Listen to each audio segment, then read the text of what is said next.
네, 안녕하십니까. 8월 30일 모닝 브리핑 시작하겠습니다.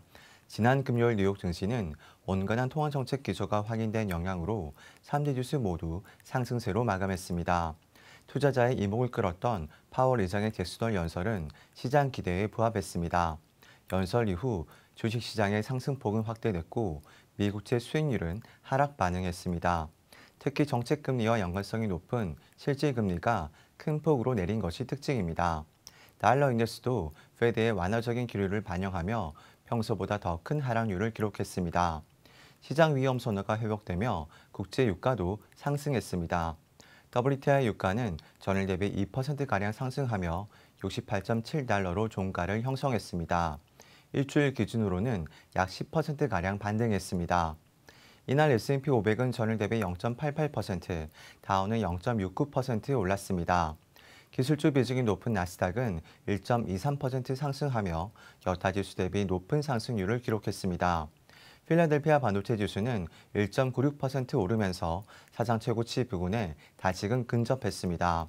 중소형 지수 러셀 2000은 당일도 2.85% 상승하며 지난 8월 이후 낙폭을 모두 만회하는 데 성공했습니다.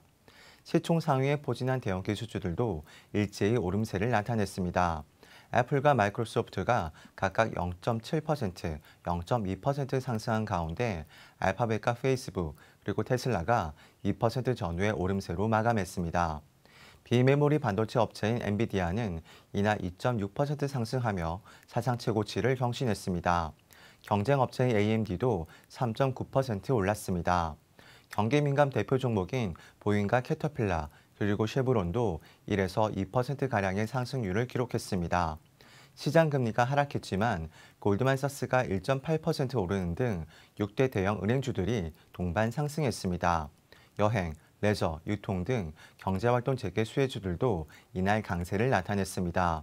크루즈 업체 카니발이 3.8%, 백화점 업체 메이시스가 2.0% 올랐습니다. 아메리칸과 유나이티드 항공도 1.5%가량 상승했습니다. 잭슨홀에서 파월 의장은 연내 테이퍼링 가능성을 언급했습니다. 그러나 여타 매파적 연준위원들의 발언과 달리 테이퍼링 전개 과정은 신중할 필요가 있다고 강조했습니다.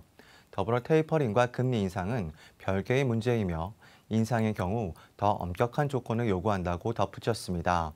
시장 예상에서 벗어나지 않겠다는 파월 의장의 의지가 확인되자 투자자들은 반색할 수 있었습니다. 업종별로 살펴보면 에너지 섹터가 2.62% 오르면서 가장 높은 상승률을 기록했습니다. 그 다음으로 커뮤니케이션과 소재가 상대적 강세를 나타냈습니다. 잭슨홀 이벤트 이후 페드의 긴축 우려는 한동안 잠잠해질 전망입니다. 개별 기업의 펀더멘털 이슈에 보다 집중할 필요가 있겠습니다. 이상 모닝 브리핑 마치겠습니다. 감사합니다.